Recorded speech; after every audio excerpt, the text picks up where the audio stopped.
জাতীয় কংগ্রেস জাতীয় কংগ্রেস আদিবাসী কংগ্রেস আদিবাসী কংগ্রেস নবাবগঞ্জে জানাই স্বাগতম নবাবগঞ্জে জানাই স্বাগতম নবাবগঞ্জে জানাই স্বাগতম জয় হিন্দ।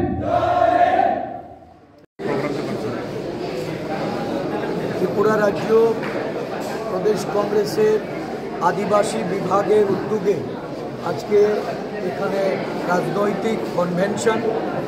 এই কনভেনশনে পার্শ্ববর্তী আমাদের মিজোরাম প্রদেশ থেকে মিজোরাম প্রদেশের প্রাক্তন মন্ত্রী প্রাক্তন পরিষদীয় দলনেতা MZ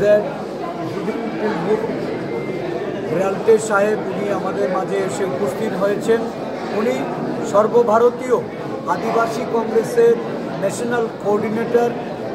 আজকে এই অধিবেশন 500-র অধিক আমাদের প্রতিনিধি এখানে উপস্থিত হয়েছিল এবং আনন্দের বিষয় যে আমাদের ভাতৃপ্রতিম মিজোরাম থেকে আসা রালটেজি সর্বভারতীয় প্রতিনিধি রূপে উনি রাজ্য কংগ্রেসকে আদিবাসী কংগ্রেসকে শক্তিশালী করার লক্ষ্যে এবং রাজ্যের আদিবাসী নেতৃত্বদের আগামী দিন ভিলেজ কাউন্সিল নির্বাচন নিয়ে আদিবাসী এলাকায় সমস্ত আদিবাসী জনগণকে ত্রিপ্রাসা ভাই বোনদের তাদেরকে উজ্জীবিত করার লক্ষ্যে উনি এখানে আলোচনা করেছেন, সমৃদ্ধ করেছেন। সাথে সাথে আজকের এই কনভেনশনে একটা বড় অংশের আমাদের রাজ্যের উপজাতি নেতৃত্ব কাঞ্চনপুর থেকে, বেচারথল থেকে, আমবাসা থেকে এবং আমাদের এই গন্ডাছড়া থেকে এসে এখানে তারা কংগ্রেস দলে যোগদান করেছেন। 34 পরিবারের প্রায় 134 জন এখানে তারা যোগদান করেছেন।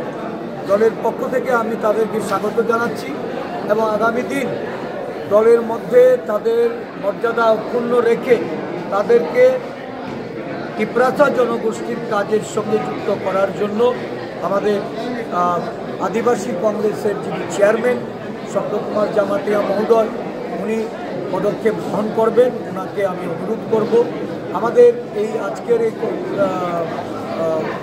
কনভেনশনে উপস্থিত ছিলেন CWCর permanent invitee member MLA Sudip Roy Barman, আমাদের প্রাক্তন কংগ্রেস সভাপতি প্রাক্তন বিধায়ক বিভাচন্দ্র রাঙ্খল, প্রাক্তন বিধায়ক অশোক দেববর্মা সহ এক ঝাঁক উপজাতি নেতা। আজকের এই কনভেনশন সর্বতোভাবে সাফল্য লাভ করেছে। আমি আগামী দিন আমাদের এই 17 দফা দাবিকে সামনে রেখে আমরা সারা রাজ্য জুড়ে ত্রিপ্রাসাদের স্বার্থে গণ আন্দোলন আমরা করে থাকি।